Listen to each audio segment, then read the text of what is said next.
Many of you will use the knowledge you have gained in this course for engaging potential investors with greater confidence.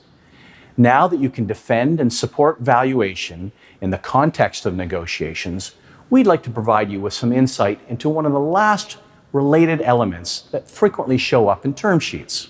A term sheet is a non-binding agreement setting forth the basic terms and conditions under which an investment might be made. Term sheets and the lexicon frequently used in them are complex and extensive. We'd like to look at one small element that is relevant to the subject of this course that may impact the true valuation ascribed to your company.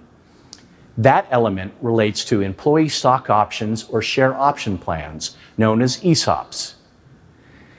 We've already learned some of the valuation terminology like pre-money valuation and post-money valuation.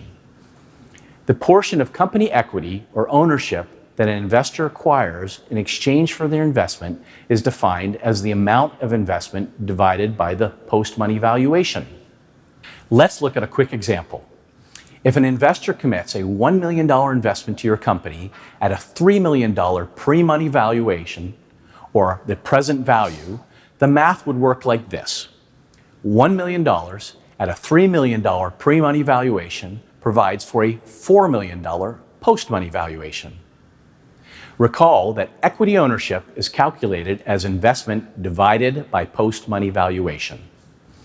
Thus, in this example, the investor would own 25% of the company after the transaction was completed.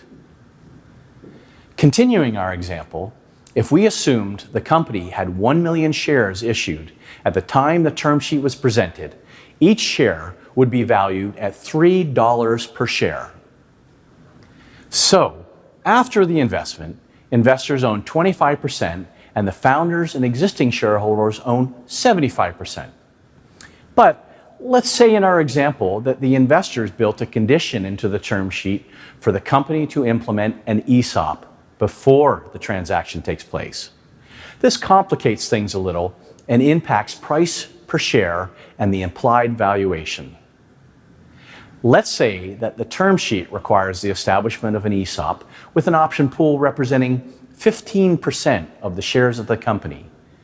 To accomplish this, you need to establish an ESOP pool of 20% pre-funding because the pool gets diluted by 25% when the VC invests their money.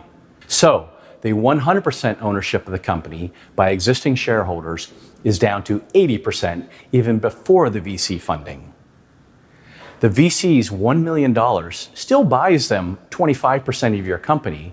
It's the existing shareholders who have been diluted to 60% ownership rather than 75% ownership.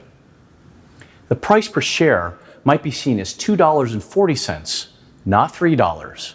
That is, a $3 million pre-money valuation divided by 1,250,000 shares, which incorporates the creation of a pool of 250,000 share options.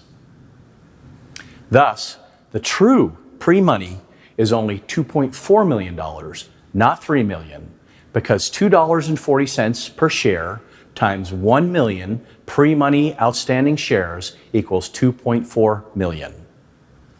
Now, not all investors demand the creation of ESOPs, and not all insist that they be created pre-investment to the dilution of the existing shareholders. But given the frequency of this treatment of options and its impact on implied valuation, it's important for you to be aware of it and to understand it.